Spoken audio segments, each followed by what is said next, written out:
I'll second. Second from Brett.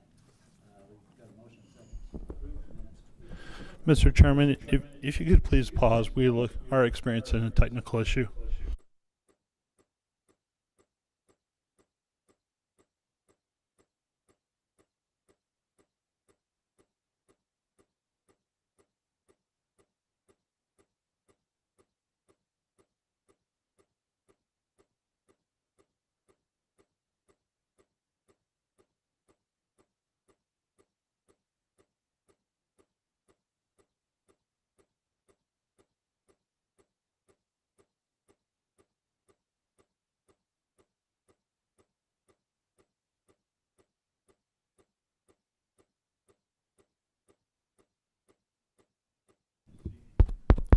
Sounds like We should be able to have a two-way conversation. Candace and Teresa, if you could. Okay, testing a mic. Oh, that sounds better. Can those online hear? Teresa, Candace? Yes. Yes. Awesome. Very good. Excellent. Okay, We thank may have another dead mic, so if it's not working, please.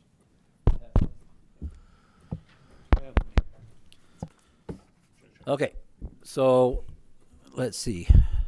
The motion that was made and seconded was to approve the minutes of April 4th council meeting. All in favor of that motion, please signify by the raise of hands or aye. aye. Aye. Any opposed? Great, motion carries. So, yes, we would like to welcome Candace Hassenjäger and Teresa Wilhelmsen as now officially part of the council. So appreciate them in attendance and their contributions to the council. Yeah. Okay, there's a couple of other introductions that I thought we'd better make. Is Tammy Pearson here from Cedar Beaver? How about online? Not that I know of. Okay, and Peggy Killian from Uinta? No.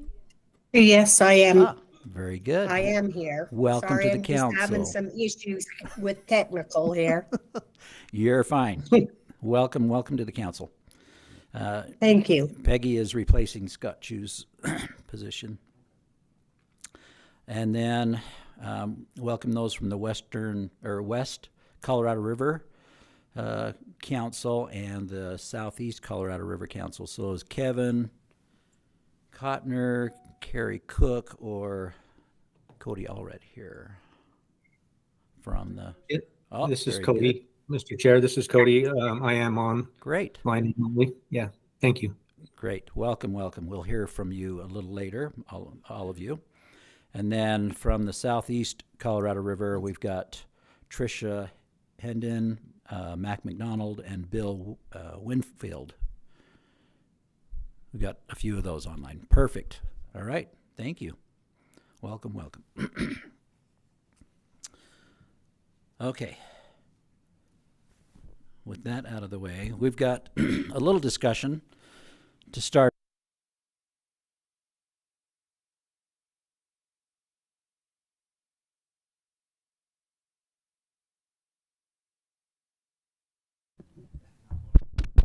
Here, this one works.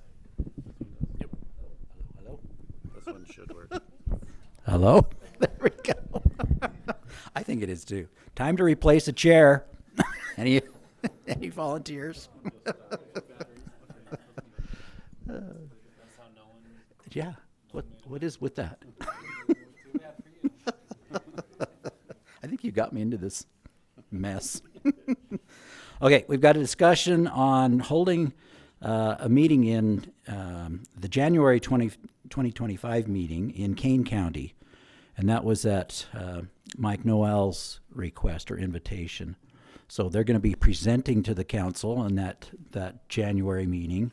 So it would be, I'm sure it would be much more convenient for them, but it would be very interesting for the council. He gave us an invitation to participate in a possible tour as well down there. And it's probably a great time of year to go down there besides. So anyway, let's have that discussion. Is there, I think it was brought up before, but is there interest in going down there on January for our January meeting? And, or not, I guess. So by raise of hands, let's do that. Is everybody interested, any of those that are interested in attending the January 25th meeting in Kane County?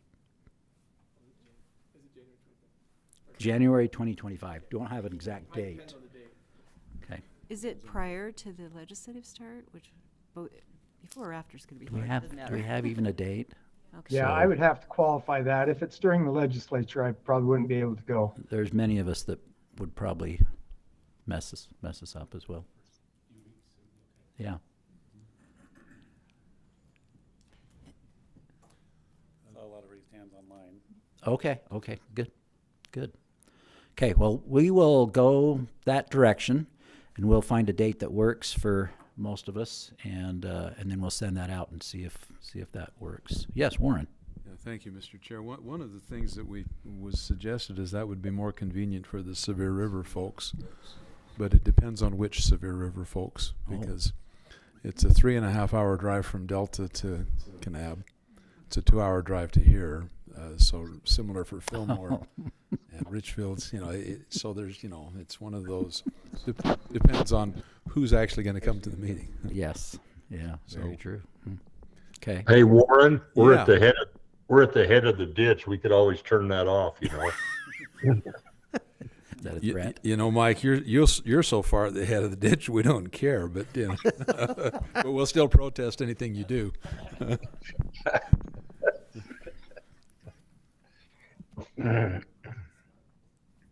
Yes. Just to make note, January 8th is the confluence up in Weber County in Ogden. So I don't know if that's Good point. to work around that. Several of us would be attending in that. I'm trying to think of anything else that's in that first 3 weeks. There is a holiday.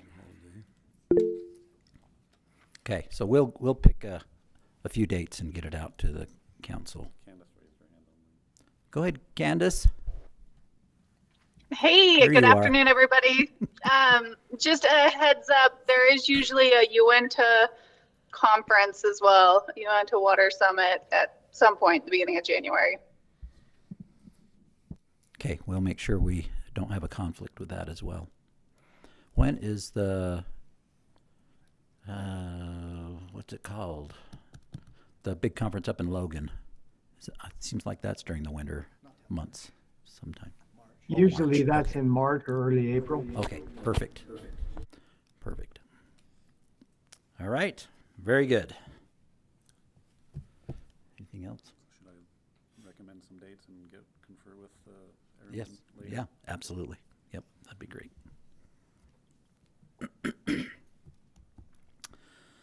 Okay, next item, we're going to be looking at the anticipated certification of the West Colorado River and Southeast Colorado River Watershed Councils.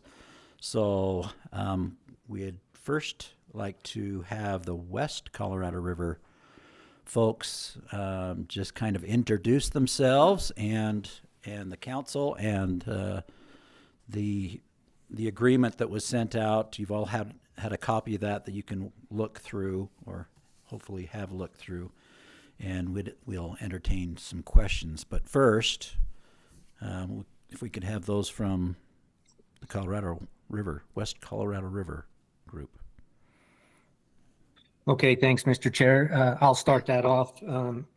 First of all, it's a pleasure to be at this meeting today representing the West Colorado River Watershed Council. I'll introduce myself. My name's Cody Allred. I was selected to be the state representative from the West Colorado River Council. And I'll introduce my co-chairs here in a minute, but I work for Pacific Corp or Rocky Mountain Power. I live down in Emery County. And I'm a water resource manager for the power company's thermal generation fleet. And I've been doing that for about 25 years. And so it's a pleasure again for me to be involved in this and to be able to help address water resource issues in our area. And so thank you for that. As far as our council, we met on June 24th, our first meeting in Price, Utah. It was facilitated, I think it was probably the last meeting facilitated by the Langdon Group with Dan and Holly. And in that meeting, we structured our, organizing documents and established a council. I think we've been able to fill all 12 stakeholder interest areas that are identified. I believe there's 19 members so far on our council, and Carly had sent you all, I think, copies of our certification application letter that listed the council members and the officers. One of the unique things, I don't know that it's unique, maybe there's other councils that done this, but one of the things that we decided in our meeting was that because of the vast area that this council represents, going from even north of Carbon County into the southern extents of Utah and Wasatch and Duchesne County, all the way down to the state line, we felt like there was enough diversity in water issues, watersheds, water uses, that we decided to kind of establish two regions, a southern and a northern region within our council. And that region is divided geographically between the county lines of Emery and Wayne County, as well as Sevier and Wayne County. So everything from the north boundary of Wayne County down to the south would be what we're calling our southern region within our council, and then everything north of that would be the northern region. So we also decided to set up two co-chairs to try to have some continuity, but still better representation at our meetings. And so one of our co-chairs, I'll introduce them, and I don't know that they're both on, but hopefully they are, and they can say a few words as well. But Kevin Kottner, who lives in Price, Utah. He is the president of the Carbon Canal Company. He will be our northern co-chair. And then the southern co-chair is Kerry Cook, Wayne County Commissioner. Are either of you folks on? Carrie's here, present. Kerry, okay. Yep. Would you like to say anything, Kerry? Happy to be here. Right. Thank you. Well, yeah, thanks. And Mr. Chair, I'm not sure exactly the format. If you would like me to get into any other aspects at this point, or it's my understanding we're just asking for consideration of certifying our council and the organizing documents and policies. No, that's perfect. So right now, I'd like to ask the council if they've got any questions or concerns with the certification documentation, the organizing documentation, I should say. Warren, go ahead. Awesome. I didn't want to set a new record by going silent on this one. Yes, by any means.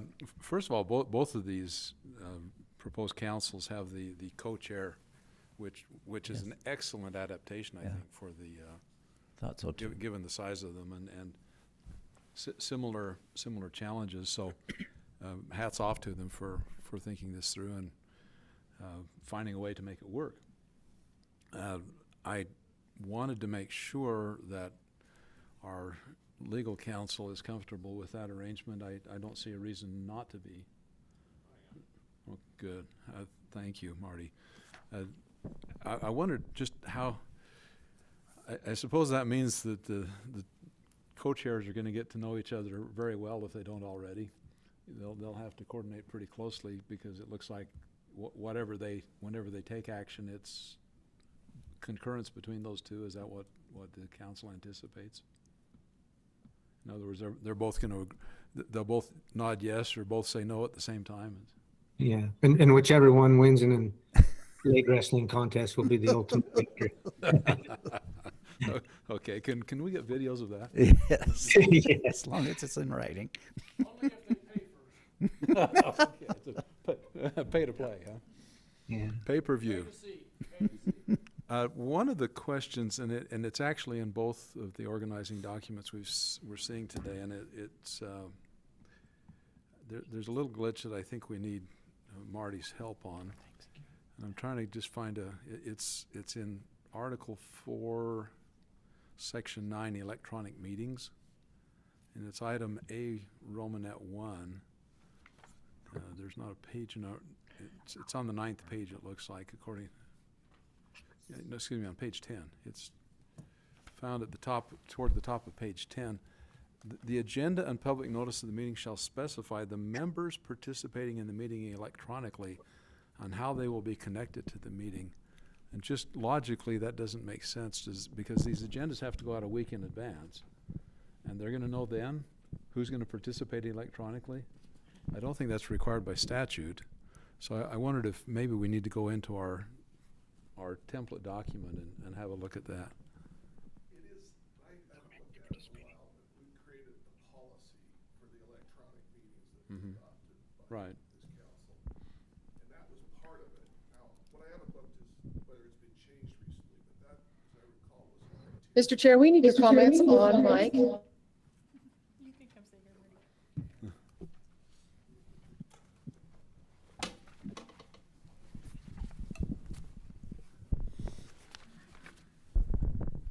All right, you picking me up? My name's Marty Bushman. I'm an assistant attorney general. Nope.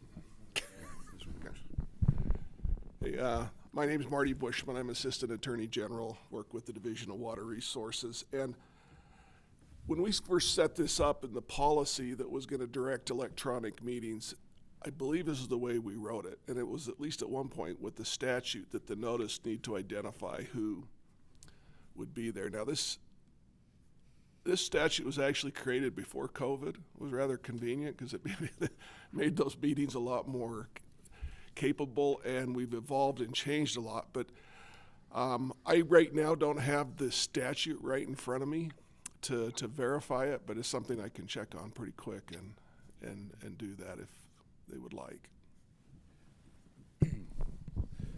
Thank you, Marty. So my thought, Mr. Chair, is we shouldn't hold anyone hostage over this. Right. Shouldn't. If we're going to approve them, we'd approve them as presented, but invite.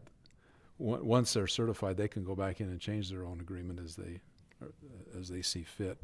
And that's just something that maybe we get the Attorney General's office to give us a hand on. That would be. And then fix that because it just isn't practical. That's the biggest concern. Yeah. The other thing on the West Colorado River watershed, you've got Nick Sampinos listed as a rancher, and I just thought that was fun. Yeah, we couldn't get him to take any of the officer's jobs, so we told him he was going to be a rancher. Oh, well, does he have to change hats when he comes into the meeting to make sure that? Yeah. All right. Anybody that's been a rancher know that's good punishment for him. Thank you, Mr. Chair. Thank you. Any other comments? I had a couple quick ones. So there was one that Leland Pollock was highlighted. I'm not sure if that was proposed or if it was actually official. And the other just confirmation on the reclamation projects. I know that was a question we've had on past ones. I'm not sure why they're highlighting. But. Mr. Chair, if I can, this is Cody. On Leland, as I understand it, we just haven't yet got full commitment confirmation from that individual. We expect that he will be, he'll accept that, but to this point, he hasn't. Okay, thank you. And then on the reclamation projects, as far as And also the others, they weren't sure if there was actually a reclamation project in the area, so I just want to be confirmed. I assume it was. Yeah, I assume the same thing, that there's not a reclamation project, so we don't need the reclamation project sponsor. Now, that's not true for both of these. Right. But it is for probably for. There's not a reclamation project within the boundaries of the watershed. Is that? Emery? Is that the question? Well, there would, I believe Schofield Reservoir is, and recently the Emery County project went through a title transfer, so correct. It's not a reclamation project anymore. Okay. Very true.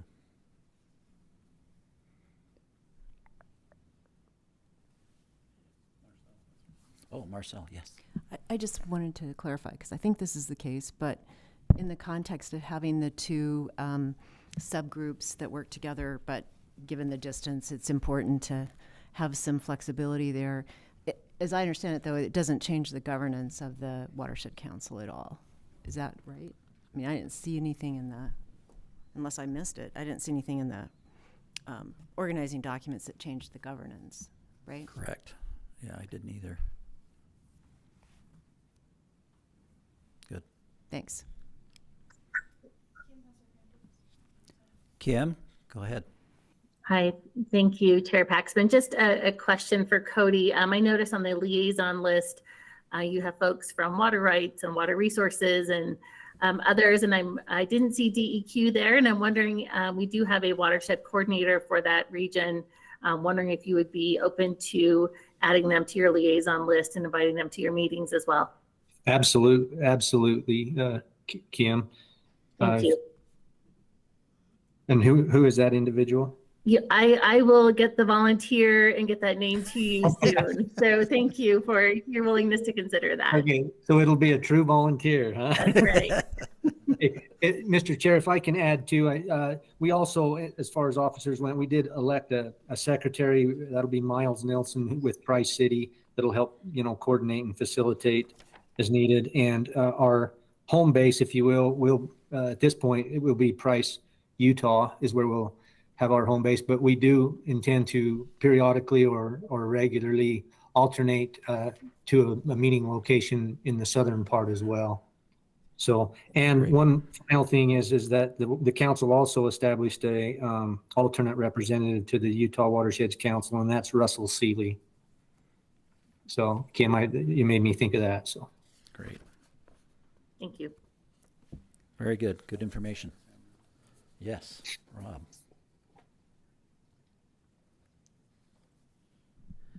Thank you.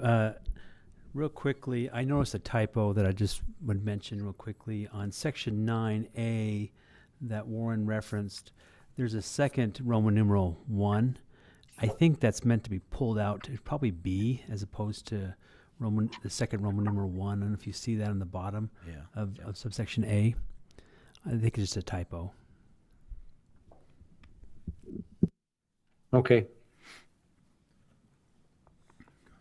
Thank you. We will make that change. Let's do Sterling first and then Marty. Cody, Sterling Brown here. I'm intrigued by the co-chair concept, this north and south region, but as I'm trying to think through that, what does that accomplish? I'm not hearing you say you're going to have 2 different meetings and then merge every other meeting or those kinds of things. So what is the purpose, or what are you accomplishing by having a north and a south region? Well, I guess I can only speak to that pretty general, Sterling, and it's a good question because we didn't get into the weeds or the details of how these 2 co-chairs will function together and interact together. Warren brought up the same point earlier. I think our vision was that we don't see this as being 2 different groups that will be interacting. It's one council, but we wanted to have at a higher level, at the chair level, representation and the knowledge and the experience of issues and uniquenesses of our southern area, if they exist, compared to the northern. So I don't know. I can't probably answer any more than that, other than just my own thoughts. But I see them too as just kind of interacting and coordinating closely as we build agendas, making sure that issues from all over the large boundary of this council are being brought to the table and being discussed. And I guess that's how I'd respond to that. Thank you. Warren.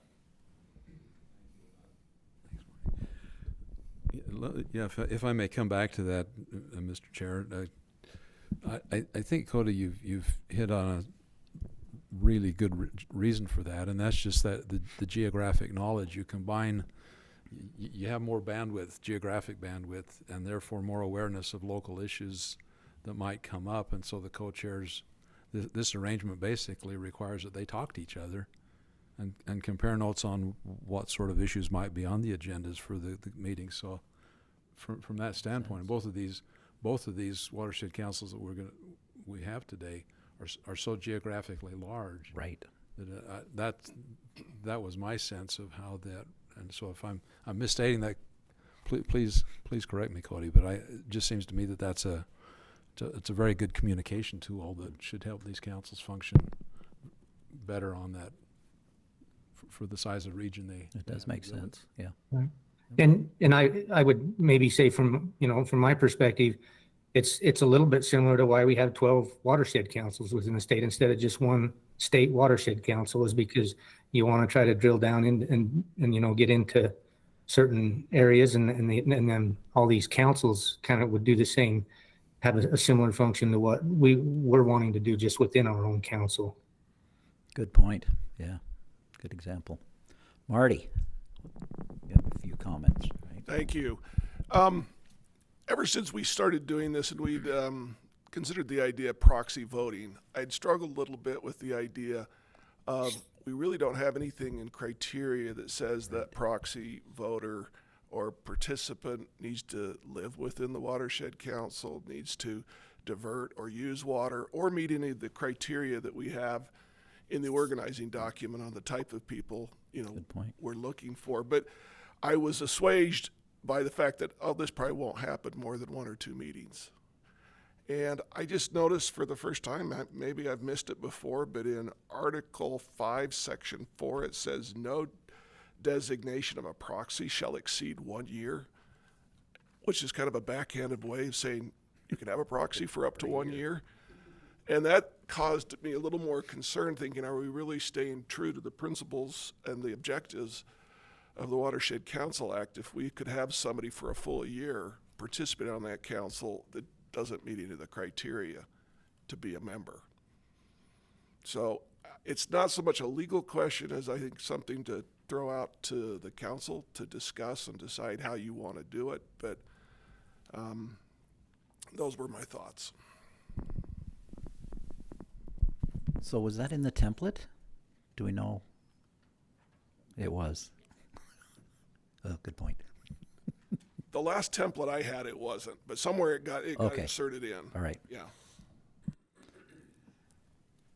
So, yeah, I agree. It's something we ought to address because in most cases it doesn't make sense to have a proxy for a year long. They either ought to be appointed or not. But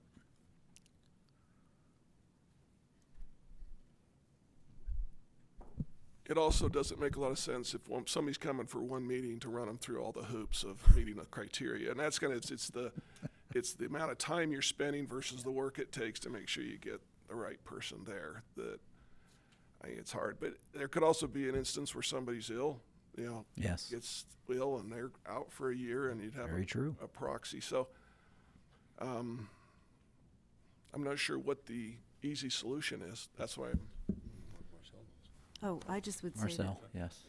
the State Watersheds Council has that same language. No designation of proxy shall exceed 1 year in duration. So it's probably, it probably just trailed through. Yes, sounds like it. So I'll be surprised if it's an issue, but I guess we can just kind of follow it and see if it becomes an issue and address it, or I mean, since it's in almost every organizing document at this point. Warren, do you have a comment? Well, I just wanted to make sure Marty nodded when I said this. If it became a problem, you always have you have an exit strategy. Yes. You just revoke the proxy. Right. So yeah, I agree. Good point, though. That's yeah. There's one little ticky one that I know shows up in both of these, so it must be in the template, and that is in the Article 2 membership, Section 3, and this it appears on top of page 4. There's that Romanet D5 reliably prepare for, attend, and participate in group meetings. And we never define the term group in there. We always use council. I don't know if they're going to have, you know, support groups for PTSD from attending these meetings or what. So I would just suggest participate in meetings and strike that word group. But that's a pretty ticky little item. Chair? Yes. Marty had several other minor revisions that he was going to suggest for both of the councils. Is that right, Marty? Not that you have to articulate them. I just want to mention No, that. they're just. Yeah. So we can We include put that in one. in the template. We put in brackets code citations to a lot of these areas, which weren't necessarily intended to have to stay there. And some councils kind of figured that out and delete them and deleted the footnotes and some of the instructions we gave. Others have kind of kept them in. So I routinely gone ahead and strike them out. If you don't want that bracketed Utah code citation there, it really doesn't need to be. There were a couple places where a sentence was repeated twice, same language, but nothing substantive that we'd even begin to call legal or a problem. Great. Yeah, so I was just going to suggest that when the council makes the motion, they can maybe include some of those minor revisions or edits that would clean things up as part of their motion to certify. Great. Okay, any other comments? Okay, looking at none, looking for a motion. I usually lead out on these, Mr. Chair, just because I'm probably the easiest person to shoot at here. So go ahead and fire away if it.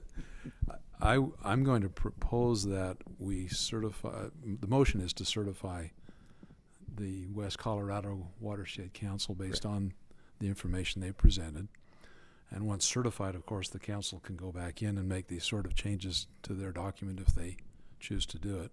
So I'm without qualification or condition, moving to approve the formation documents for the West Colorado River Watershed Council. Great. Second, anyone? Soren Simonson, I'm filling in as an alternate and proxy for Laura Briefer, and I'll second that motion. Great.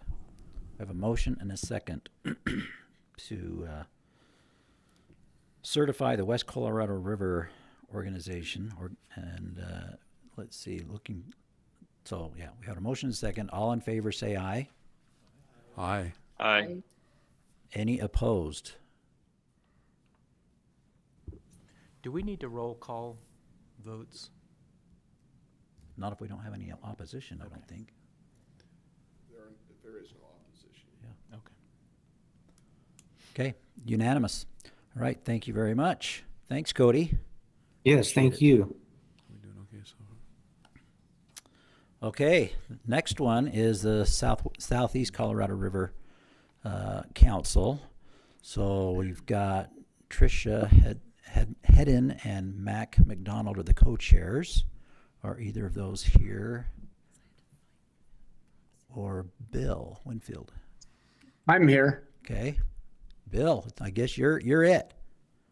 I believe both of the others are on video, although Trish has texted me that she doesn't have good audio, so I'll more than gladly speak for it. I also know that Mac signed in. I saw him come on a little bit. He can join as well, but I'll touch base a little bit on the co-chair question that came up a little bit earlier. And because of this district is so large, one of the reasons that we felt there was a benefit was because the commission chamber in Grand County could be used for a meeting every other time, and the commission chamber in San Juan County could be used for the other one, which would allow less travel. Every other meeting, you would be attending a meeting in your own district, basically. And so it allowed for a little bit of ease in that way. And then we also would have the ability to use admin for our secretary position. So that was part of the reason for our choosing a co-chair, because it is a huge district and it stretches from the Arizona border to, halfway up the state of Utah. So it'll just make it a little bit easier travel wise. And then there is the fact that there's just so many different watersheds within our one council that it will make it easier for those that live on opposite ends of it. And we did appoint Mac and McDonald as the co-chair representing the southern portion of that, and Trish Hadeen appointed as the northern portion of it, and then I was appointed as the representative. And I don't really have anything else to add unless there's something that anybody has any questions, but we did work everything out. And I think that we're just down to one rancher also, possibly that we're waiting confirmation for him being on this board. That's Steve Dieter, right, Bill? Yes. Okay. Yes. And to my knowledge, unless Mac has heard something, I haven't heard anything on that one. Okay.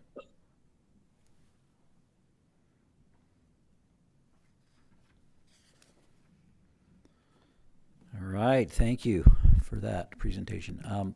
So any comments or questions for Bill? Yes. So the other name that's highlighted on this list is Charlie Tracy from San Juan Conservation District. Does that mean that person has agreed since then, or? I'm sorry, I've got a different window open on that. There are two. My apology. Okay. There's one little glitch right here that I think has to be fixed. Yes, Warren. How many bites at the apple, huh?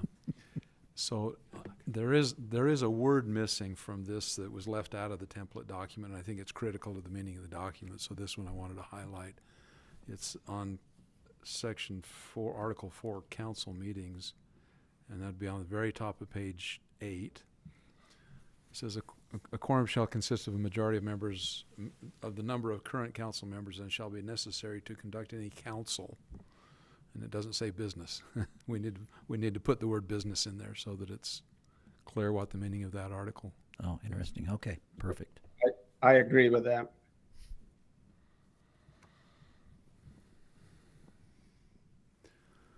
So my question is Nathan going to make this motion, or am I?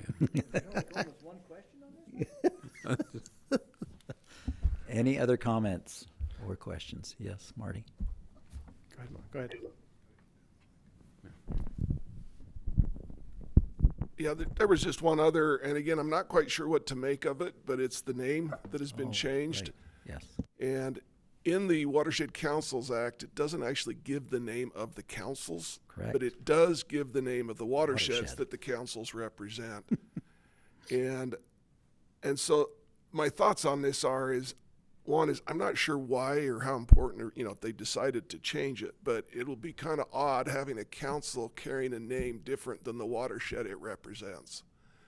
Because, by statute, it's going to be called the Southeast Colorado River Watershed, and then we're going to have the Southeastern Utah Watershed Council. And whether that would create confusion or things like that, it's just kind of one of those oddities, and perhaps there's a really good reason they won't change that, would make this a little Bill, easier. what There was discussion around the name change, and I didn't weigh in one way or the other, but it was an attempt to differentiate between the state of Colorado and the state of Utah. I don't think anybody was set on the fact that they had to change the name, but they were trying to bring about some clarification that this was not something regarding just the state of Colorado. It's a great point. Yep. But like you say, I don't think there's any issue with calling it something different, other than there might be a little bit of confusion. But any other comments on that? Rick.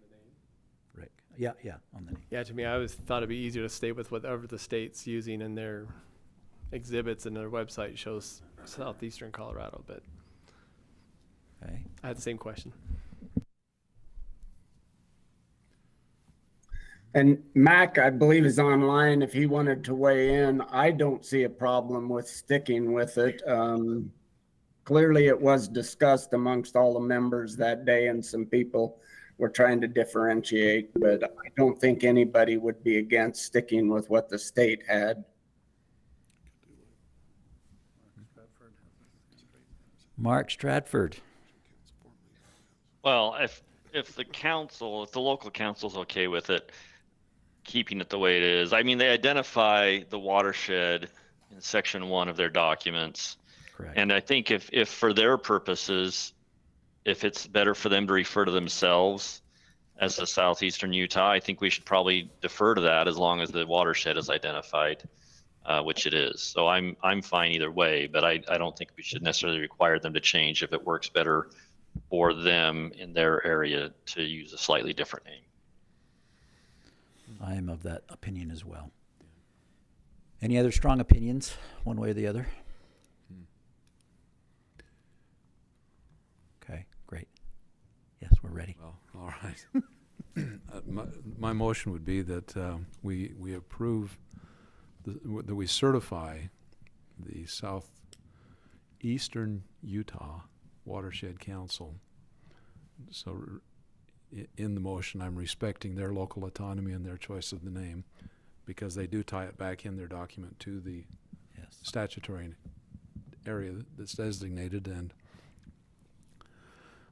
it seems clean enough. So with that one word added in that I pointed out, the word business, yes. I move that we approve that we certify the Southeastern Utah Watershed Council based on the documents they've submitted with that one word inserted. Great. Looking for a second. Sterling. Comment on the motion. Sterling Brown, I'll second, but also have a comment. Could the motion also include some direction to the department to approach an appropriate legislator that would run a cleanup natural resource bill to include this one word change as part of that cleanup bill at some point, so that both the document and the legislation are in complete alignment? So if I may, Mr. Chair, yes. So what you're suggesting, Sterling, is that we say in the statute that the Southeastern Utah Watershed Council will cover the southeast portion of the Colorado River Basin that's within the state of Utah. I'm going to suggest, Mr. Chair, maybe we should make that motion separately, so it doesn't look like we're trying to qualify certification of this council. I think that's appropriate because there are other tweaks, I think, that we need to make in the code itself anyway. So that would be maybe one of them that we could make later. So, okay, we've got a motion and a second on the table for the certification of the Southeast Utah Watershed Council. All in favor, say aye. Aye. Aye. Aye. Aye. Any opposed? Motion carries unanimously. Thank you. Now to the other question, yes. I'm going to defer to Sterling if he wants to make that motion. Yeah, thanks, Warren. I would motion that we direct Todd and Department of Natural Resource staff to, at the appropriate time, corner a state legislator and include as part of a cleanup bill or similar bill this one-word correction so that the certification is in alignment with legislation. Yes, Carly. Can you make that motion if it's not on the agenda for today? I think that will have to be on a future agenda. I respectfully rescind my attempt to make a motion. You might be okay because it is a follow-up item to an agenda item. It's probably a gray area. If it's really got to be done now, probably okay, but if you want to be safe. I would make the recommendation that we make a note of that change, because like I said, there are other changes that we have talked about, and I'd really like to kind of package those together in one motion for some legislative changes. Mr. Chair, I had the same thought that, you know, maybe we look at other things that we might want to include in a legislative recommendation and bring those to the next meeting for formal review of all of them. And Mr. Chair, in that respect, is it appropriate to congratulate Carly on becoming an assistant attorney general? Absolutely. Good job, Carly. And just to throw this out, there was some conversations in the GSLAC council this past week that there might be some need for some tweaking of the legislation as well for their council. So anyway, so we'll try to package those together. I'm going to respectfully suggest, Mr. Chair, that one probably needs to be an agenda item so that it can be given full, yes. full consideration. Sounds good. Thank you. Very good. Well, congratulations to the two newest certified councils. You're welcome. Those representatives are welcome to crowd around the table and be part of the Utah Council. Okay. Next item is discussion of the legislative involvement. So every year we have to give an annual report to the legislature, and again review the activities of the council and councils to the legislature. So, what was the purpose of that agenda item, Todd? Yeah, so you as a council have that opportunity, and according to the act, that is part of your role to present to the legislature and the governor suggestions on policy and on other things. I can't remember the exact wording in the statute, but that's part of your role. So just a discussion of how you want to approach that. We had a discussion of that previously where Kim Shelley suggested an avenue to the governor would be through the executive, the part of his cabinet. He's a member of the cabinet, and so is Joel Ferry, that they could bring things to the governor that way. But the legislative committees require an annual report and maybe a presentation to that group by whoever you designate on the issues and things that you want to share and that come up through the local councils. So as chair, I can designate someone to do that. Awesome. Yeah. No, it is something that we need to discuss and talk about, but you know, I'm guessing that we talk about some of the things that we've accomplished since the legislation was passed. So it's been 2 years. I don't think we gave a report or review last year. We gave him a brief written report, but it was nothing really terribly substantive other than an update of where we were. Okay. Yes, Warren. In fact, it was quite informal because I'm also a member of the Legislative Water Development Commission, so I asked the chair how they wanted that report to be, and I don't remember who the chair was that day. Said, "We'll go ahead."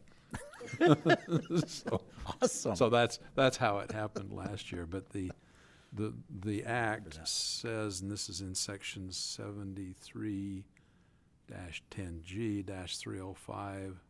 Subsection 2, the State Council shall provide updates on the State Council's activities annually or as invited to the Natural Resources, Ag, and Environment Interim, the Legislative Water Development Commission, and the Utah Water Task Force. So there's those three venues in which we're legislatively directed to report. On activities, right? Yes. Mm-hmm. Yes. So, yeah, that kind of gives us some direction on what they're looking for, but yeah, that's great. Good. I think we can, between Carly, Todd, myself, whoever wants to be involved, can put together what we've done in the past year and a half or so and put that in a report and maybe a small presentation. That'd be great. Any other comments on that? And Sterling could have his ask in there to tweak the language. Absolutely. I think as a list of things we want changed. Yes, yeah. Definitely. Yeah, definitely. Yes, Carly. I just wanted to comment obviously report on activities because it's in the statute, but also one of the biggest benefits for local councils to participate in the watershed councils is to get their issues up. Very good point. Yes. And so I think going forward, once they Not get just that activities. to their feedback, then that's definitely something that needs to be included. Totally agree with that. And I think that's one of the real purposes of each of the councils presenting to this council, so that we can have, if there are issues, that we can have make note of those issues and bring them forward. Great. Good point.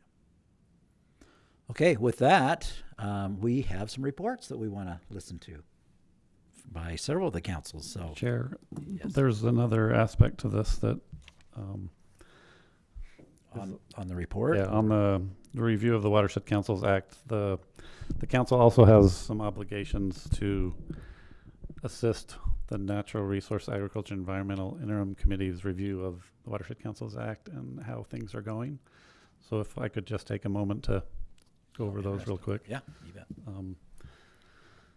I'll just read it to you to make it really quick. The Natural Resources, Agriculture, and Environment Interim Committee shall direct a review of this part, meaning the Watershed Councils Act, which shall begin no later than October 1st, 2024 and end before September 30th, 2025.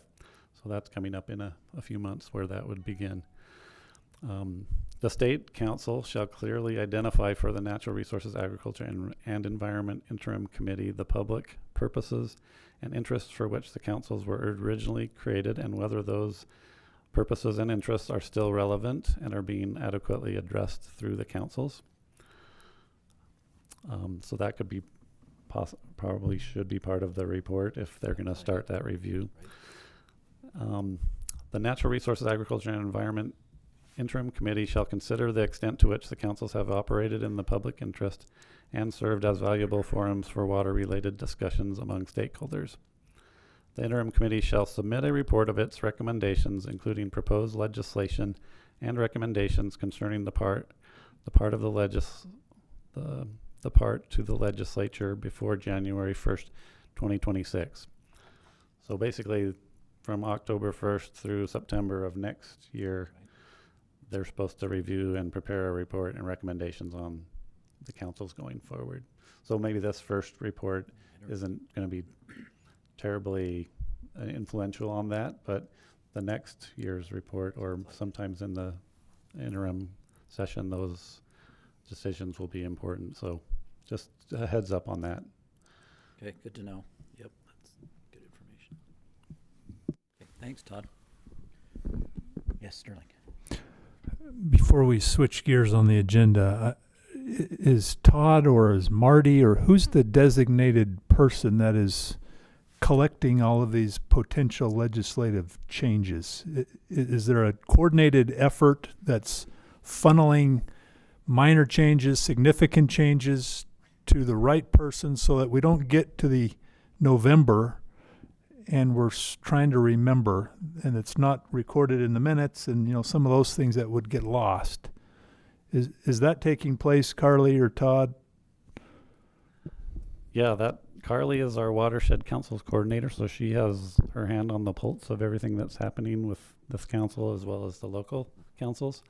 I'm kind of in the loop as well, but I think Carly would be best positioned to remind the council of those things, and she's doing a great job so far. So you're in good hands, I guess, is what I'm going to tell you. Okay, well, that's good to hear. Thank you, Carly. I think it would be beneficial to send a note out to the local councils asking them to consider putting on their agendas a similar discussion of what legislative changes would they recommend that could be funneled up to this group, that could be tacked onto that growing list, so that we capture it all and deliver at the appropriate time.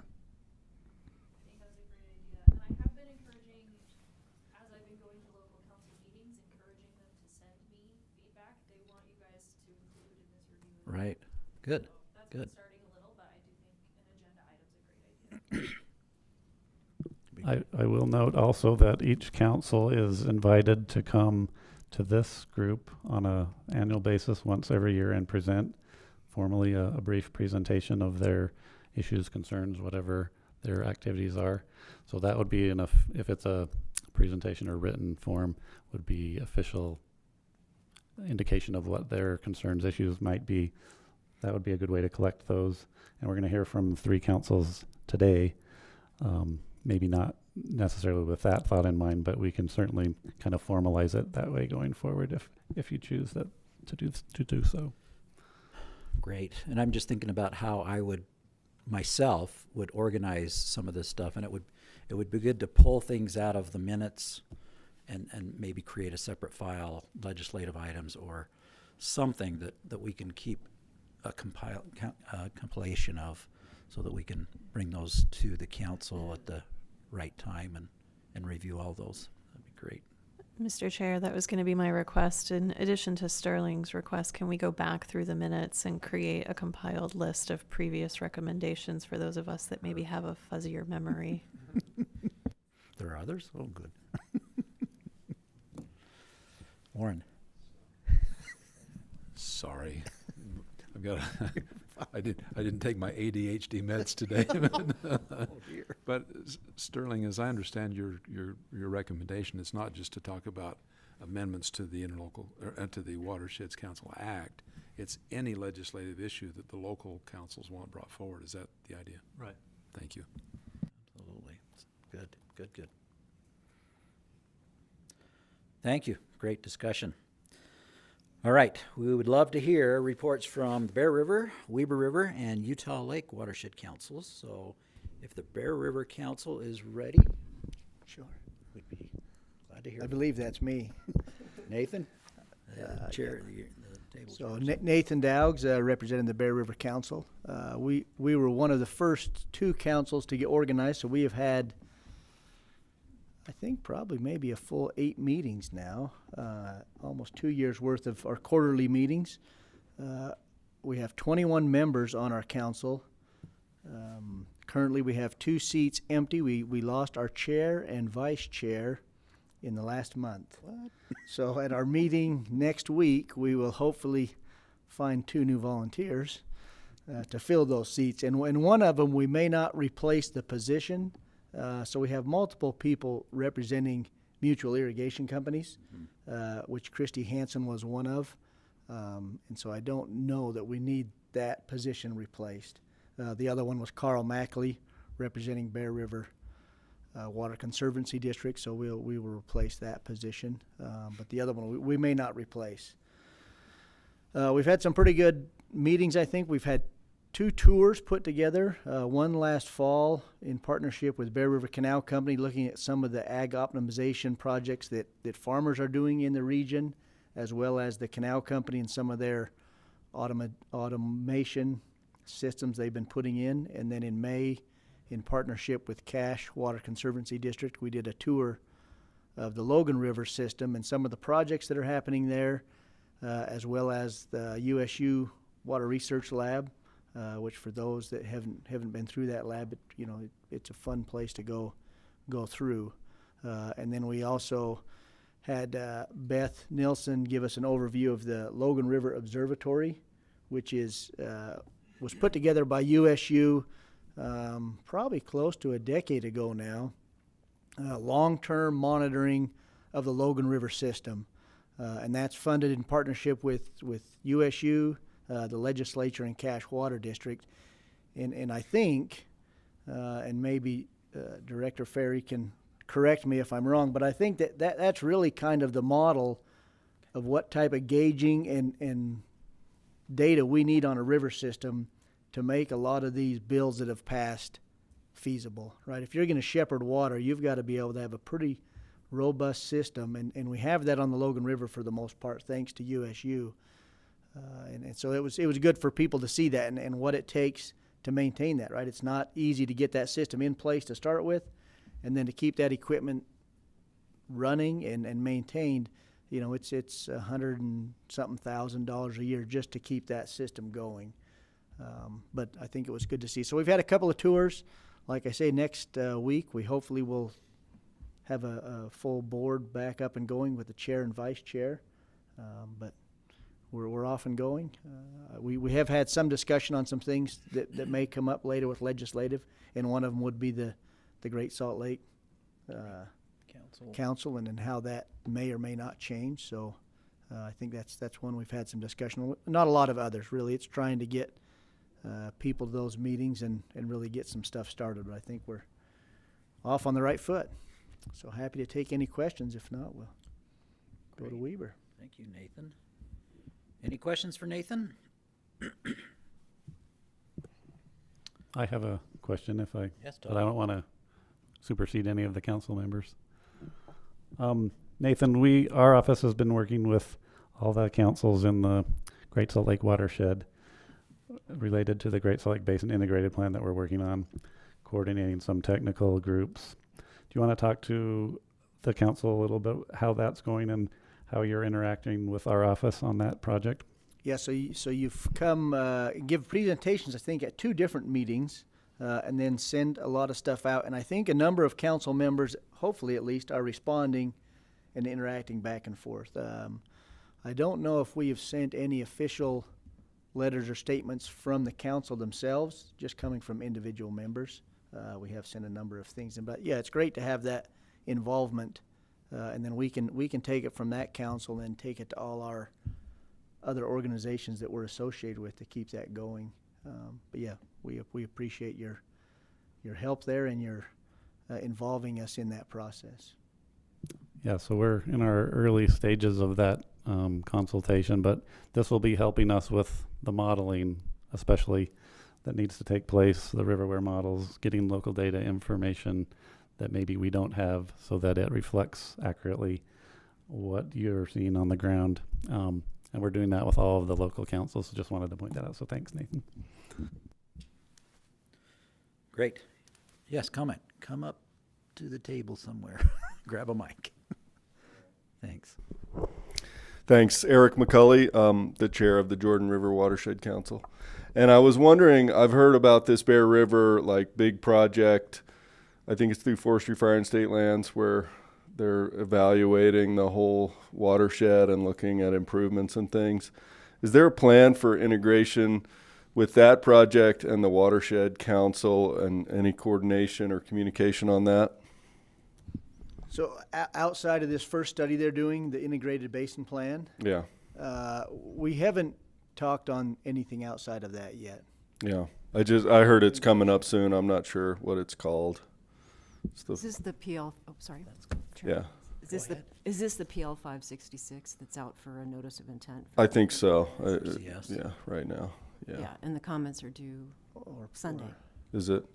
Yeah, I mean, I'm just when you start to do these big projects, I feel like these watershed councils should be a perfect, technical advisory group to add to those, because they're already convened, and I don't know how that's going to work, as we move forward here. Has there been any discussion on this in-stream flows functional work group as well? Have you heard about that group with USU? Yeah, so I've sat in on all their meetings, but that's really, I would say, higher level or more scientific than what the Watershed Council's at this point of their study. I think when they get that done, it will probably come and report to us. But it looks like the academia that are working on that, most of the council aren't going to want to get involved at this point. Right, and that's what, because that's with the integrated report on the Great Salt Lake. Supposedly it's supposed to be one of the tools besides modeling that go into the Great Salt Lake Integrated Basin Plan. And I feel like there's just we haven't connected the dots on some of these things, and I wonder how that's going to actually work, in reality, because the people on the Watershed Council, in theory, are going to be implementing things, and or at least partnering on that, and even in-kind time, education, any of those kind of things. So, and I think on that prior one, that was maybe the RCCP NRCS one. It's NRCS. Right. Yeah. That would be through them. 566. Because PL 566 is usually a pretty small watershed, so that can't be bigger than 250,000 acres. We've got 3 of those going in Cache County. Okay, right maybe now. they've changed. So it might be the RCCP, which is bigger watershed. Bigger one. Is that the one being done through Nature Conservancy? No. Are they the one? No, it's the applying one for it? Was it?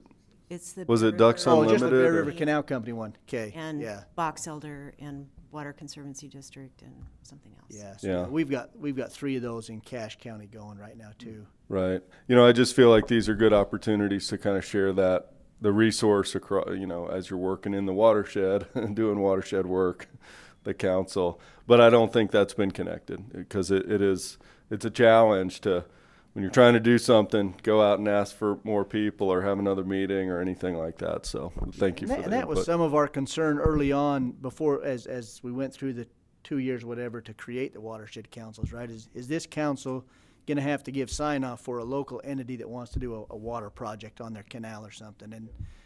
And so we have talked about some of these at our meetings, but as far as getting buy off on them, we don't feel that that's the council's role to do that. I mean, these are for the most part private entities doing a watershed project for canal improvement is what it really is coming down to. And so I don't think that it was they're informed, but they're not there to help make any decisions on that. Okay, good comments. Thanks, Eric. I think it is important for the councils to be involved where it may impact more than just one user. But you're right. It's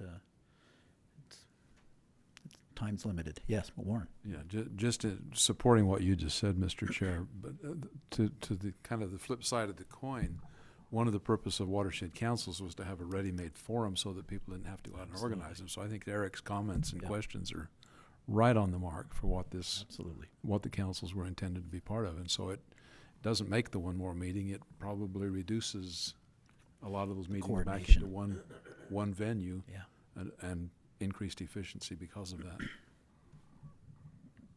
And I just want to have one kind of concluding statement on that is that I think these councils are more of an advisory group and not like a regulatory group like you check off. Like, so if an entity in the Bear River or whatever watershed council wants some information on other grants or how to do it or best practices or what's worked and what hasn't worked or any of those kind of things, that's maybe the future of here. So that's what we're trying to do in the Jordan. So thank you. Appreciate it. All right. Let's move on to the next watershed council, the Weaver River.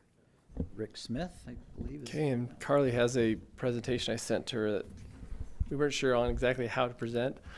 So kind of pulled together kind of a history of what we've done over the last year and a half. So once she gets that up, I can just go over that bit. Quick shout out to Kent Wilkerson. He's our river commissioner. He kind of did a graphic of the Weaver River system, and so you'll see that on the first slide once it comes up, but kind of shows the key elements of reservoirs, streams, or I guess rivers and aqueducts, those kind of things. So once it's up, there it is. So again, that's just a kind of a logo that he created more for him as the river commissioner, but I thought it was a good example of just kind of our watershed and the key features from all the way up at Smith and Morehouse, all the way down to the Great Salt Lake, Willard Bay. And then a lot of the gray lines, it's hard to see on there, but are actually aqueducts, canals, and other means of transporting water within our basin. So next slide, please. So again, we had 2 different meetings to organize our group, and our chairman, Jeff Young, Vice Chair Wes Sidaway, and then Secretary Darren Hess. All 3 of them are unavailable today. Otherwise, I would have had them do the presentation. But since then, again, we met again in May, and we'll kind of work through the dynamics of our organizing documents. A key element in there, if you look at near the bottom, it says know the resources and basin, and also to get to know each other. So again, from the top to the bottom, we wanted to kind of just educate ourselves on other people's realms and their operations and understand their concerns, as well as collaborate that way back and forth amongst the basin itself. Next slide. One of those was actually a field trip prior to us even being approved or certified. Rich Hansen allowed us to get out there on the airboats and looked at the bottom of the system. So we thought about starting at the bottom, and then this upcoming meeting in September actually going to be up in the upper Oakley area. So here's the Ogden Bay again. It was very good to see. Again, that was after the high runoff in 2023. And again, learned a little bit of how the system was on the bottom of the system. Excuse me, next page, please, or next. Again, and then July, just over a year ago, or about a year ago, almost today, We were actually certified, and there are a few of us that were in attendance. So next slide is one of our next field trips was actually a recreation field trip. So Donna with Destination Sports is our recreation liaison, I guess you want to call it, on the commission. So we actually floated the river from that Hannaford to Taggart area. So again, understanding their dynamics and desire for different flow regimes, again, the recreation component, and even managing the river. If many know that this is a pretty well-trafficked area on the river, but it also brings all kinds of trash and debris and policing, other things like that she mentioned in that visit. So, and even this year, I know they're actually requiring people to pay on the weekends to float the river there. So, next slide, please. Again, in in August of last year, again, we just kind of firmed up our group that Weaver Basin was our main location. And then we had Todd there talking about the Great Salt Lake Integrated Plan. And then the Weaver River Partnership is also another group that's within our basin that has been doing projects. And so we actually had them report and plan to have them kind of report more routinely of their activities. Again, they're more of a 501c3 that's doing these different types of projects within the basin. So next slide. In October, Laura came and talked about the Great Salt Lake Integrated Plan. So we've had 2, if not 3. We'll talk about the next one that was just recently. And that's the meeting when I was appointed State Watershed Council. Next meeting, please.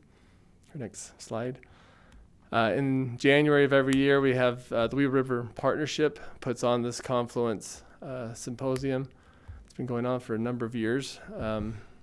So again, we had Jeff, our chair, actually present about watershed councils, and then also as the Watershed Council over lunch, we kind of huddled around a table and just kind of chatted and coordinated once again just on our future meetings. So next slide. And then March of this year, Darren Hess presented kind of the operations of Weaver Basin, the big regional water district. And then I also presented about our company, which is one of the senior water right holders and involved with Echo and East Canyon, and then our canal system. So again, just educating people of different pieces of the basin. And then the Sageland Collaborative also came and did a presentation about water quality and items that they're working on within our basin. Next slide. And then just this week, or just last week, we had another meeting. Jake Sarago came and actually talked about, again, the Great Salt Lake Plan, but also more on the modeling side. There's a few of us on the actual council that are in that modeling group that he's been working on. And I've also attended those, they call it the flow meetings. I've been to those as well. And then in that meeting, again, because of our last state meeting, we talked about the GSLAC, and so I encourage to put that on the agenda and have some conversation of getting someone involved at GSLAC, if not the Great Salt Lake Watershed Council. And so next meeting, we'll actually vote on that person. We did not have a full quorum to actually vote just due to the holidays. And then we discussed this presentation of what they wanted to present. And then we also presented, again, this next meeting is going to be up in the upper watershed, more of an agricultural application up there, as well as those of us involved with the Weber Provo diversion probably do that as part of that same field trip.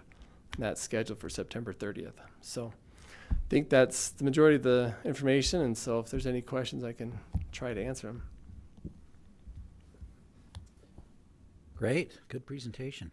So I want to know, when you floated the Weber River, yes, did you have to get out at Croydon? Yes. Everyone has to get out at Croydon. Exactly. One of the hazards of the river. So you have to get off left, cross the road, get back in. Yes. It's a brand new bridge. Anyway. With limited height. With limited height due to the railroad. It was a good foot, right? Yep. Very good. Any questions or comments for Rick? Thank you for that. Thank you. That's perfect. Okay, on the Jordan River Watershed Council, I think Sterling, or Utah Lake, and Sterling's going to give that one for us. All right, I've also got a PowerPoint. Carly will cue that up for us.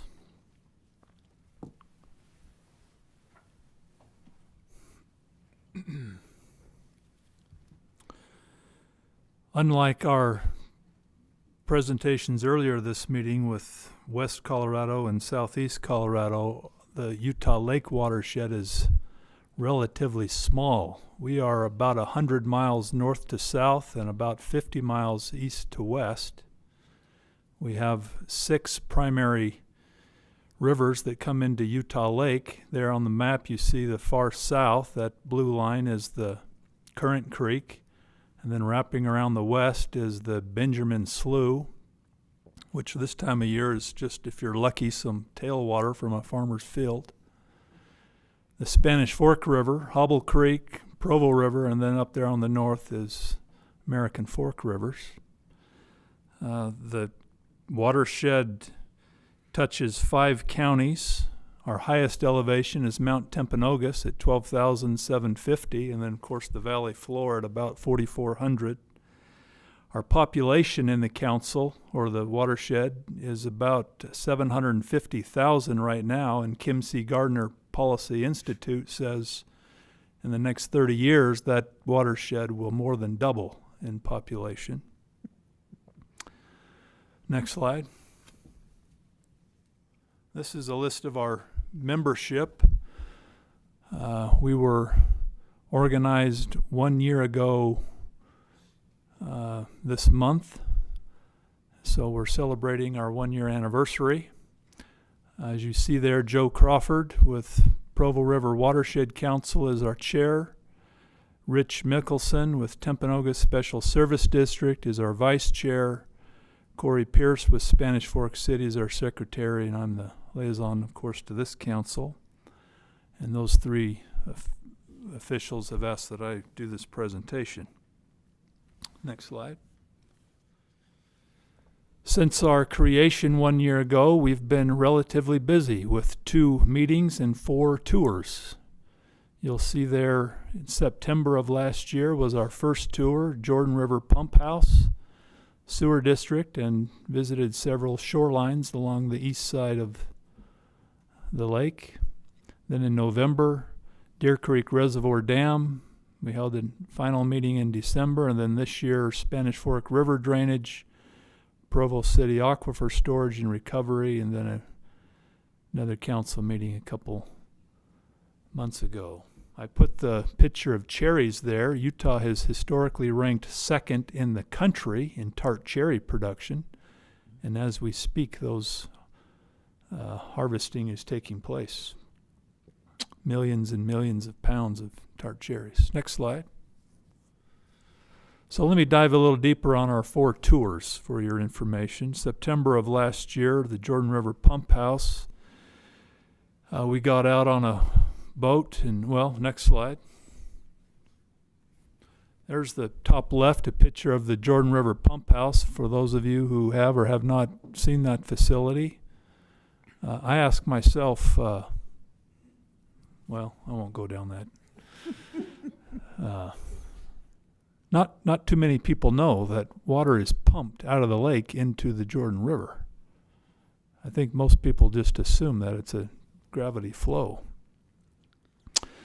That bottom picture is we were all loaded into that, whatever you call that thing, and Rich Mickelson, our vice chair, took us out on Utah Lake and we did some exploring, and he very carefully helped us understand there's a lot of research dollars thrown at the quality of Utah Lake, as some of you know.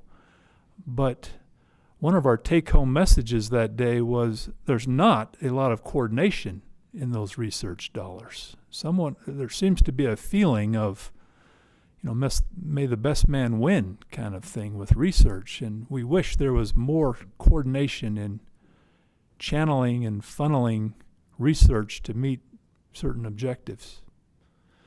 Top right is a picture of the Timpanogos Special Service District, where we learned about best practices in meeting quality standards into the lake and other water bodies. Next slide. Provo River Delta on the top left there, and even on the bottom right was another one of our stops. Next picture, next slide. Here's some pictures of Sandy Beach there on the southeast corner of the lake.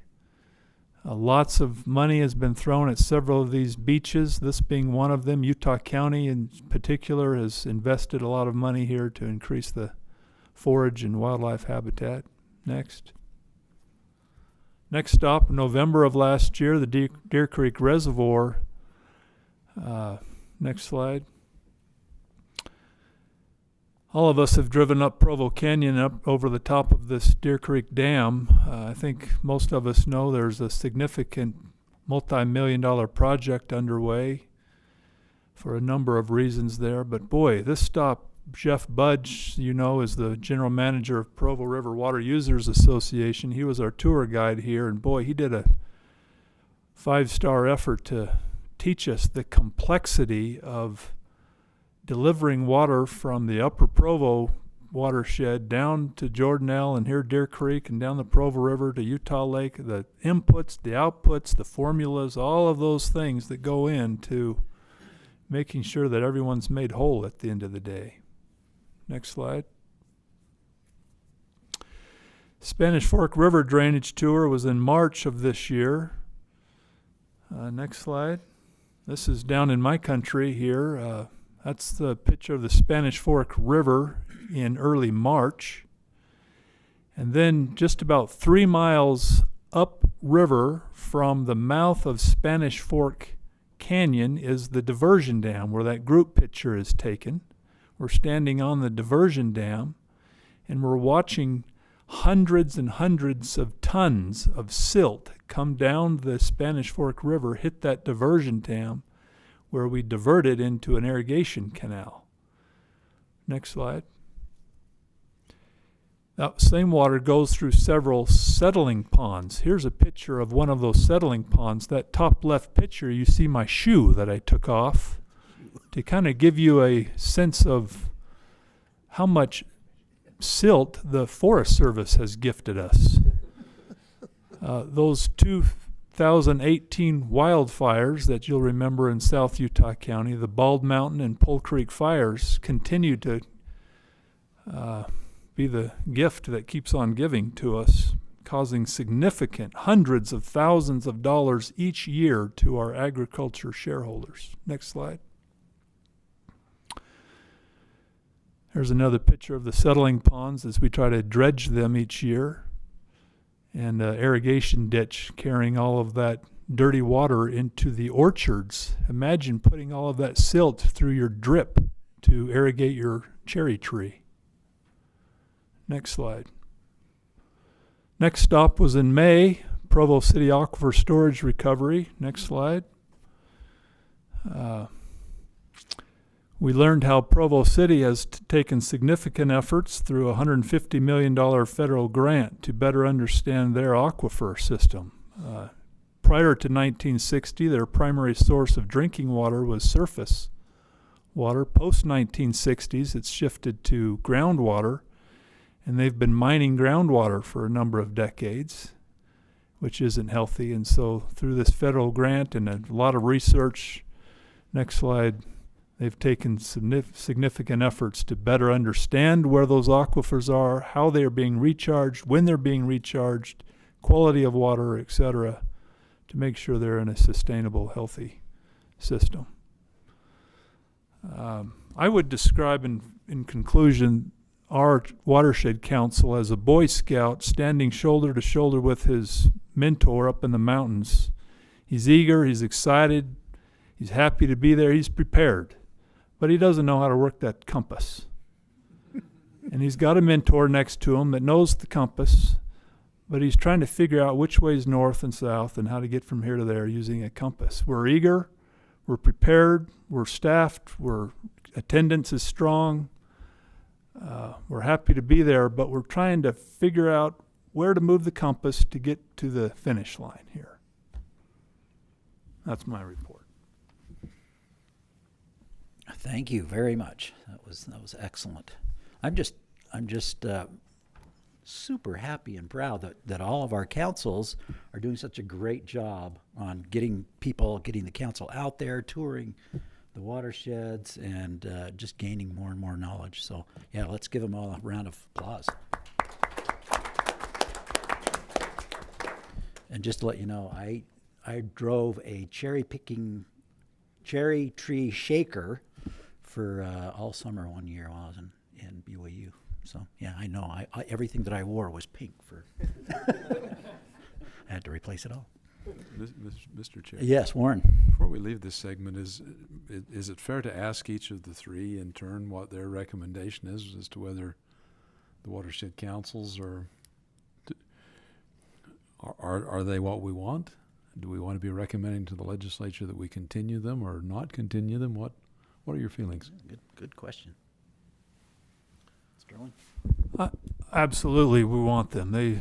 They have, and I believe will continue to fulfill a great purpose.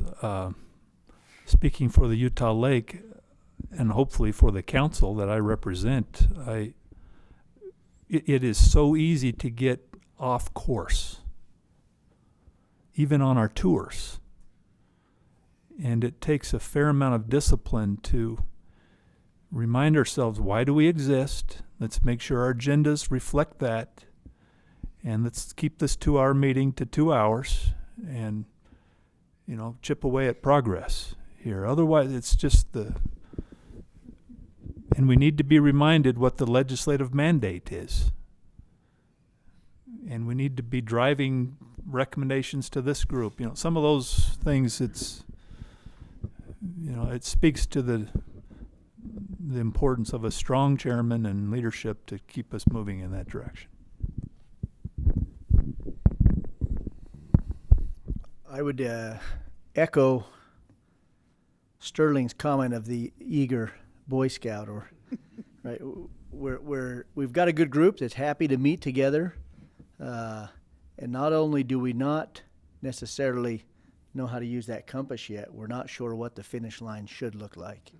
And I think that may still take a year or two for each council to figure out how they're going to interact with those other entities, because they're so different. I mean, ours is 3 counties spread across, the north part of the state, but our main river goes through 3 states and is governed by a tri-state commission that isn't involved with the council, really, right? They're a whole separate entity. And so each one is so different. Knowing that finish line and then using those tools to get there, I think, is going to take some time. So we're still eager to work together. We're just trying to figure out what our purpose or how we can best serve those in the watershed, I think.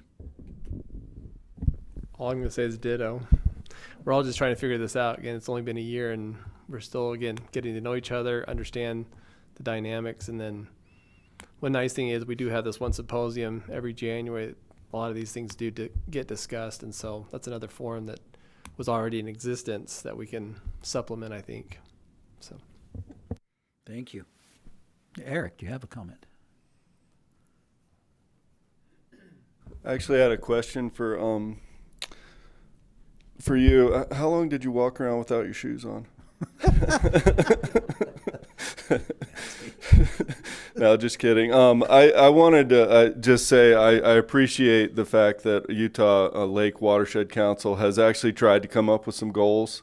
Soren and I and some other folks on the Jordan River have a meeting tomorrow, and that's inspired us to think, what is the direction? What are the goals that we want? What are the objectives that we want? Do we just want it to be education?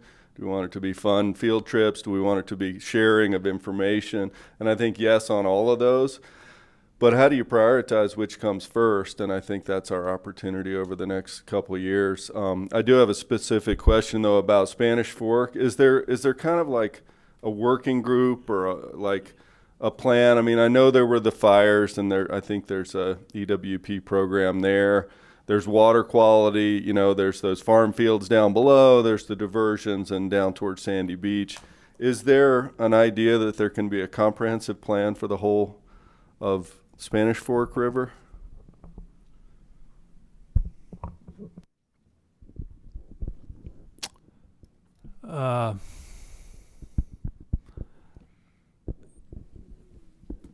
Yes. Yes, all partners want a comprehensive plan, but we are all reluctant to commit time and resources to developing and implementing a plan because Mother Nature continues to deliver enormous amount of silt and debris down that river. And until we can get that mountain reseeded, and properly on its feet again, we're just left in a stalemate as to what to do. I visit with the Forest Service, the BLM. I'm in this office. I'm trying to pull what levers I have to get that mountain reseeded. And it's tough. Meanwhile, it's costing folks who cannot pass on their expenses to the consumer, farmers, hundreds of thousands of dollars every year. You're getting me started on something here.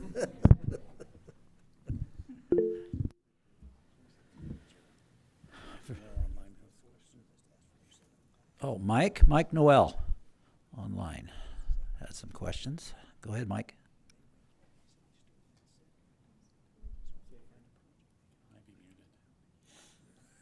Are you muted, Mike? I can't hear you. Yes, thank you. You bet. I wanted to weigh in a little bit on this issue with this silt problem and watershed protection in general across the state of Utah. We had an 11,000 acre fire here last week, and they're still on it. That's in Kane County, called the Deer Springs Fire. They've got one up in I think it's in, what's the name of the fire? The little Marysville area. It's another big fire up there. And what I've seen over my 50 plus years of looking at these fires and Watershed, I worked on fires during my federal career. And what I've seen is a total change in the attitudes of the Forest Service and the BLM and how we manage these watersheds. And I think, as you mentioned, the growth that's happening in our population and the need to not just to protect the watershed, the water that we have and get rid of the silt, et cetera, but just the overall need for more water. We're not going back to the source, which is the watershed, and really getting a handle on that. The change from the vegetative, from the conifers to conifers, and the fires that we're getting, the dog hair stands of fires. All of you have heard my comment I made a few years ago and looking at the Bryan Head fire. When you turn the management of the forest over the bird and bunny loving rock lickers, you turn over your heritage. And that hit 2 million views, and I guess I'm known for that, but I still see that as a major problem in our state. And until we as a watershed council look at that and go to the source of our water and why we're having these fires, why we're getting this runoff, and do something to control how the public lands are managed again, let the Forest Service go back and cut trees and thin out dog hair stands and eliminate all of the pines and annuals and get back to some of our broadleaf, and then also on the BLM lands to get rid of all the rill and gully erosion and head cutting that's going on. We're just going to be fighting and not solving the problem. So I think that's a major item that we should try to put on the agenda. We should get the federal government involved. This new Supreme Court decision, Warren's probably aware of this, the Chevron decision that allows for us to go back and not have the agencies have the first right of interpretation of statutes, but in fact allow the courts to make those decisions and allow us to be on an equal basis going in there to prove our case. I think the time is right to go to work on it. So I just had to get that off my chest. Great, thank you, Mike. That's a fantastic point. I mean, I was watching the news the other night, and it told how many hundreds of fires we've already had this year, how many tens of thousands, hundreds of thousands of acres are burning or anticipate to burn in Utah. So it is a big issue, absolutely. And it freaks me out all the time after watching the Dollar Fire and the consequences of that or the aftermath of that on water treatment and water deliveries to the farms and fields and et cetera. So I appreciate that. I think we ought to put that on one of the agendas, more upcoming agendas is the wildfire mitigation, and invite some of those federal agencies in to tell us what the plan is and how they're acting to those. Perfect. Mr. Chair? Yes. Do you have time for a few more questions? Absolutely. Who we got? I have 2 questions that I'd like to pose to the 3 who presented today. And by the way, thank you so much for your work. We're super excited to see what you're doing and to be participating with you. Hopefully our area planning specialists have been there participating in those opportunities. My first question, just 2 quick questions. Are you seeing good participation from state and federal agencies and the liaisons that have been appointed with your councils? Yeah, we are in ours. We have both federal and state liaisons that come to pretty much every meeting. So it's good to have them involved. Yes, we have as well. I think this July 1st meeting was probably the worst just because holiday weekend or week.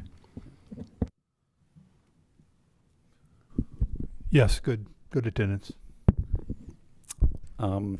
If you don't have good participation, we've got the the department heads here for the state agencies that can kind of light a fire under them. And we can help facilitate some of that if they're not getting participation from Forestry Fire and State Lands on that Bear River issue. Maybe they could participate. One other question. Our division, these councils are extremely valuable for the Division of Water Resources. They've opened up a whole new connection to local watersheds that we've never had previously. I mean, we've had ad hoc stuff where we reach out, but these councils bring people together where we can share our issues and our data and our information and learn from you as well. So we're super enthused about them. The second question is, how would you feel about us working with the Division of Water Resources on providing local content for the state water plan that has to be produced and completed by the end of 2026? Todd, I think our council would be supportive, but it's 5 quarts in a gallon jug is how we feel right now. It's, we can't take on a 6 quart right now. We recognize the need.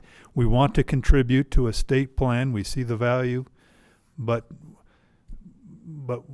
we're trying to find ourselves and fulfill the goals that we've made already, and et cetera, et cetera. So we're not saying no, but it's challenging.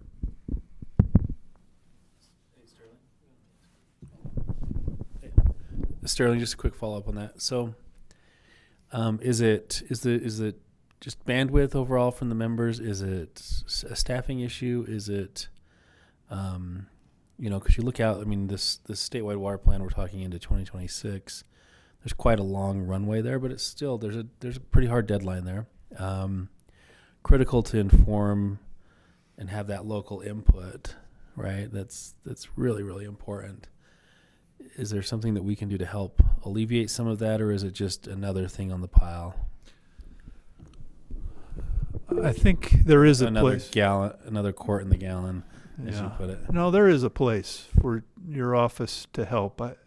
If your office would be willing to come to our meeting and hold our hand in terms of, would you consider these 3 or 4 things, or these items we're discussing back at the ranch, what's your reaction to these? Maybe rather than us structured guidance, rather than just say, hey, what's going on, guys? Yes. And you're, yeah. Yeah, it's hard for us to get off the starting line, but if you helped us with some momentum, then we can fill in the blanks. Yeah, maybe, Todd, if we created some parameters of information that you're looking for, some guidance that way. Review and comment. It would be, and it can be something that you do just in your business of the council. Okay. I think the other component, 3 of our meetings, we've had the Great Salt Lake Integrated Plan discussed, and so that's the other component that we're working on or being involved with. So there's just several things that I think specific or narrow down questions or ideas might be helpful. Yeah, I think that's helpful too, Rick. I think really the idea and goal is to alleviate. I mean, there's so many meetings, and I go to so many meetings. It's insane. But to alleviate and have a consolidated clearinghouse, right?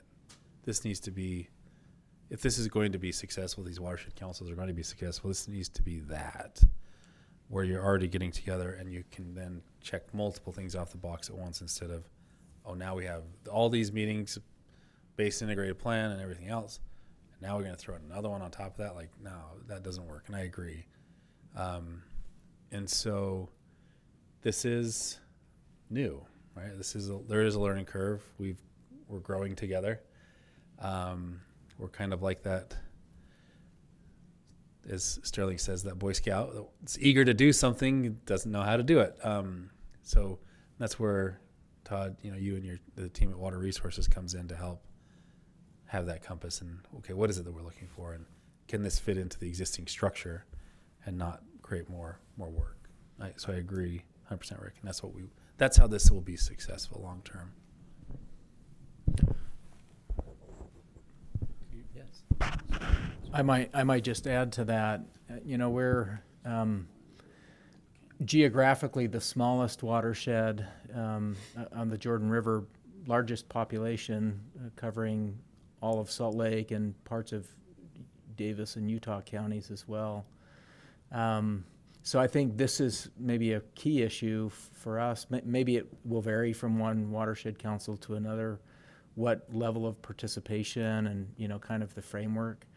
I think we would welcome at the Jordan River Watershed Council having that as an area of focus, like Utah Lake and Barron Weber River. We're part of the, this really concerted focus on Great Salt Lake, and a big part of our meetings to date have been Great Salt Lake focused. But we know this, broader water policy it affects everybody in the Wasatch Front, and so I think with the kind of guidance and structure that Sterling alluded to, I think we'd be really open to looking at how we could weave that into what we're working on.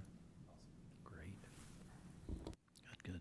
We have a couple of comments online. Bill, go ahead.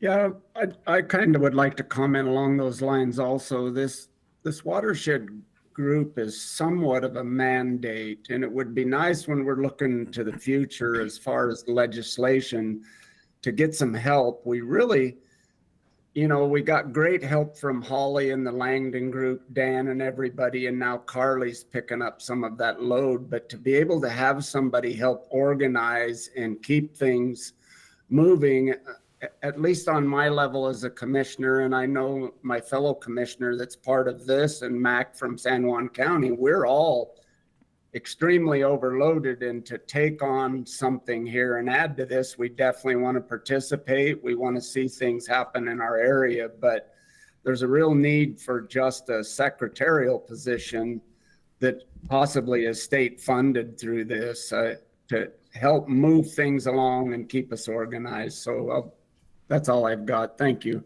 Great comment. Thanks, Bill. Thanks. Candace. I just want to echo Todd and Director Ferry's comments. We think the local watershed councils are super valuable and want to work with you, not create a bunch of additional paperwork or burden for you, but get your thoughts and feedback and input and understand your challenges so we can incorporate that into the state water plan. As you guys all know, the state water plan statute got modified this last year with HB 280. So it's going to be a much more comprehensive plan with all of the different state agencies and folks in the water world. So definitely want the local watershed councils participating in it, as well as the state watershed council, of course, and want to make it easy for you guys. So we'll work to that end, but your input is super valuable in that. Appreciate your thoughts and considerations, and letting us know your bandwidth issues as well, as we are trying to work through this process. Good comment, Candace. Yeah, specifically the HB 280 did mention Utah Watershed Council and councils participating with the state on that, which I think is a perfect fit if there's bandwidth. So thanks. Any other comments? Just to follow up. Yes. Thank you for your thoughts on that. And the reason I asked that question is you've mentioned, getting a compass directed in the right direction. The state water plan in Colorado and their roundtables is very much similar to what we have here. And the state water plan there really gave their roundtables a great focus and a direction to move. So our goal is to update a state water plan every 5 years.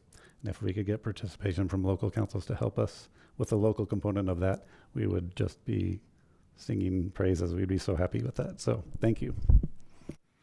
Great. Good comments. All right. We're down to the public comment section of the agenda.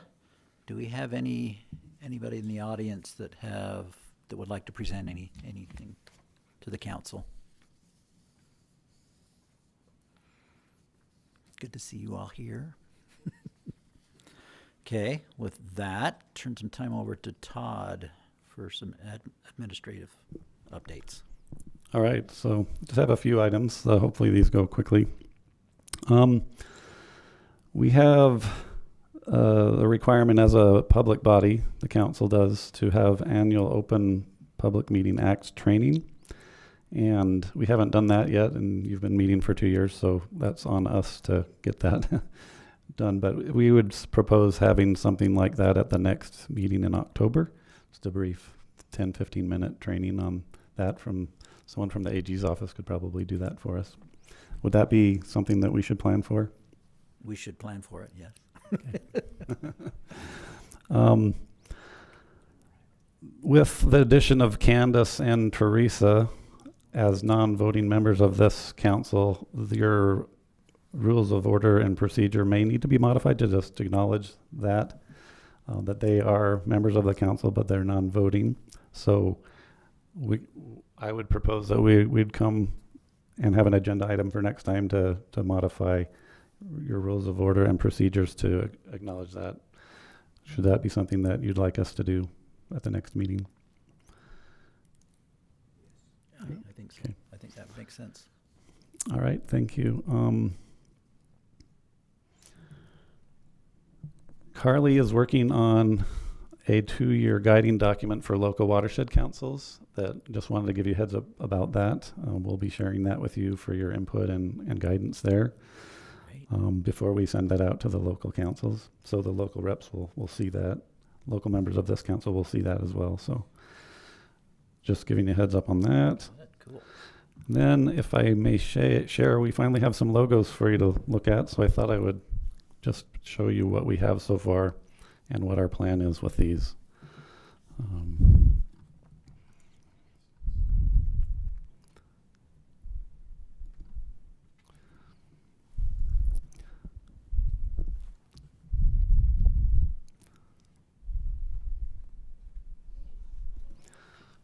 All right, so we haven't decided completely, so these are just mock-ups, yeah. Right.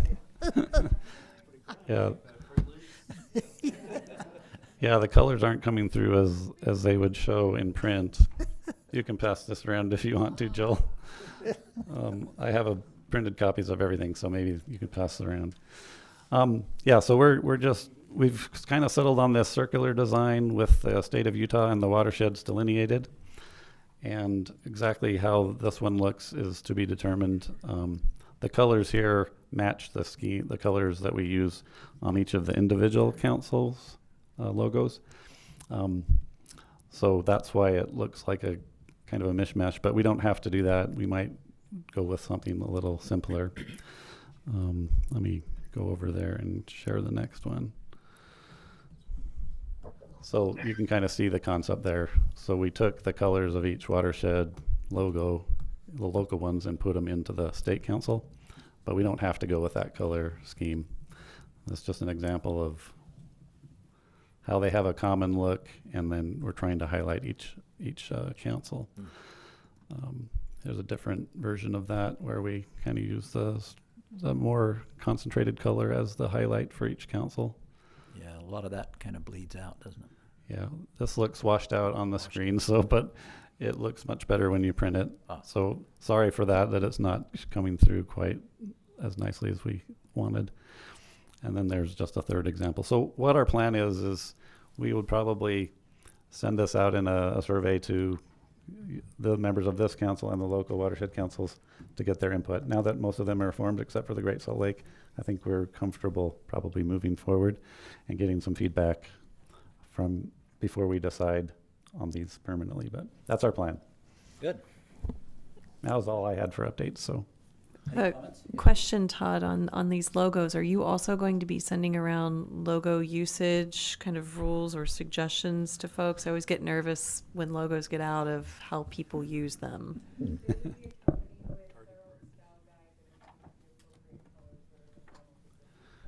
Yeah, so the answer to that is we would probably do that with a little style guide. So those online can hear what Summer said. Thank you, Summer. And thank you for your and your family's help with these. Neon.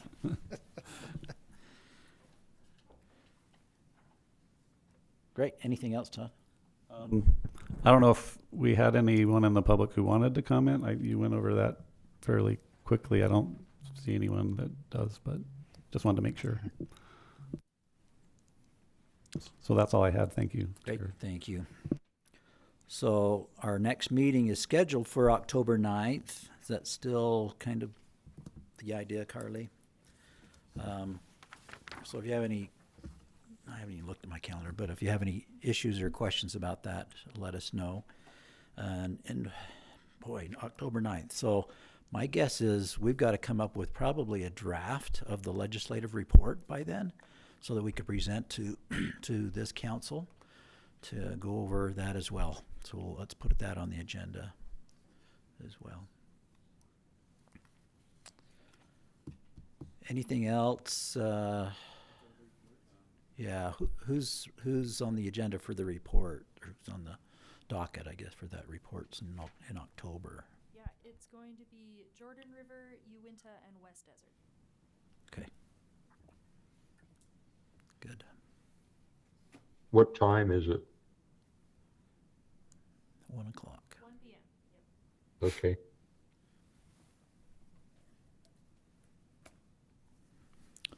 Okay, any other final comments, questions, concerns? Yes, Warren. 2. One is that just yesterday we had I sat in on the Great Salt Lake Advisory Council meeting, and there was a presentation there that it caught my attention, but it brought in a larger idea, and that is that as you, in your local council meetings, this is a question, in your local council meetings, as you see things that you think would have applicability or would be useful to other councils, would it be well to feed that back through Carly so that we can That'd be great. Make that as kind of a message board or something to bring those to the attention of other councils. The other thing is that Marty Bushman had to slip out to another meeting, but he, after the discussion about the electronic meetings and having to say who's going to be there and who isn't, he said that was, I remember that was back in the Open and Public Meetings Act before we learned how to use electronic tools like Zoom and Google and so on. So Marty took time to go back to his office and research that while we've been in meetings here in this meeting, and he said those restrictions are gone. And awesome. So you don't have to designate in advance whether you're, because life is dynamic and you don't always know a month in advance, right? So he said perfect. The local council should feel free to set that up in a very flexible fashion, I think is a fair representation of what Marty said. Good to know. So you referenced the G-SLAC meeting yesterday. Yes. What was that topic that kind of spurred that idea? And it was the one that Joanna Enterwada, and Kelly Coop. It was the Water Smart and the work that they're doing. That's pretty incredible stuff. Yeah. And it's the sort of thing that this council could be a good information source just to get the word out and coordinate those kind of helping local communities integrate their water planning and their land use planning. Absolutely. Yeah. They've got some great workshops. I don't know how many workshops they've already done, but we've participated in at least 2 of them, and they've been very valuable for our customer agencies and us. So It may even be an item for a future future agenda item here. Awesome. All right, thanks. Good point. Can I make a quick shout out? By my count, we have record attendance at this council meeting today. 20 of our 25 members were either here present or online, and that's awesome to see that. Yeah. Very good. Thank you. All right. Let's entertain a motion to adjourn. So moved. Moved and seconded. All in favor, say aye. Aye. Thank you. Aye. Everybody have a great remainder of your day and travel safe.